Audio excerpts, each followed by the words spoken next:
Добре дошъл в ум без шум.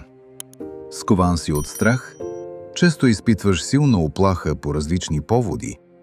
Днес ще научиш една непопулярна, но много успешна техника, която моментално намалява страха, без да се налага да дишаш по специален начин, да медитираш или да се отпускаш на сила.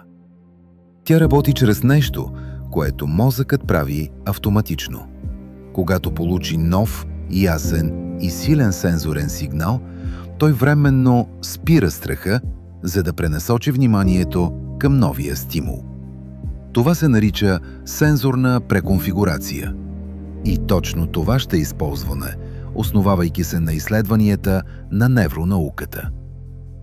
Стъпка 1. Назови страха точно. Започни с нещо много просто. Не казвай «страх ме е», казвай «страх ме е от» и назови края на изречението. Когато страхът стане конкретен, мозъкът преминава от емоционален към мисловен режим.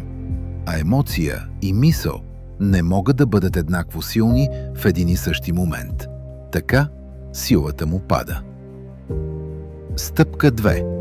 Направи неочакван, ясен микрожест. Сега идва ключът. Направи малко, бързо движение, което мозъкът ти не очаква. Например, плъзни 2 пръста по ръката си отгоре надолу. Докосни с длан рамото си и веднага го пусни.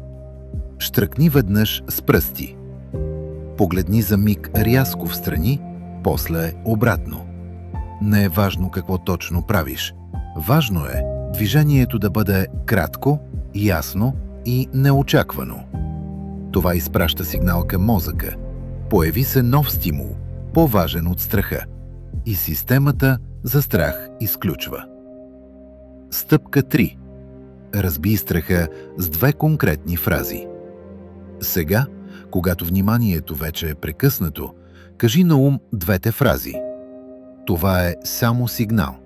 Аз избирам какво да правя с него. Тези думи не са мотивация. Те са невронен стопер. Мозъкът реагира различно, когато страхът се третира като сигнал, а не като заплаха. Стъпка 4. Върни контрола в тялото с микрофокус. Насочи вниманието си към нещо малко и конкретно в пространството. Ръба на масата, ъгъла на картина, линия на пода, петно от светлина. Фокусирай се върху него за поне 3 секунди. Това активира предната част на мозъка, зоната за контрол и логика, и изключва амигдалата, където е зоната на страха. Това е кратко, но работещо. Цялата техника отнема под 90 секунди, но ефектът ти е моментален, защото работи с естествените механизми на мозъка. Прекъсване на страха, създаване на нов стимул, активиране на контролния център. Използвай я всеки път, когато усетиш внезапен страх. Това е един от най-бързите начини.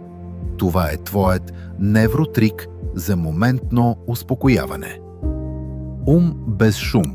Абонирай се, за да научиш още техники как да си върнеш контрола.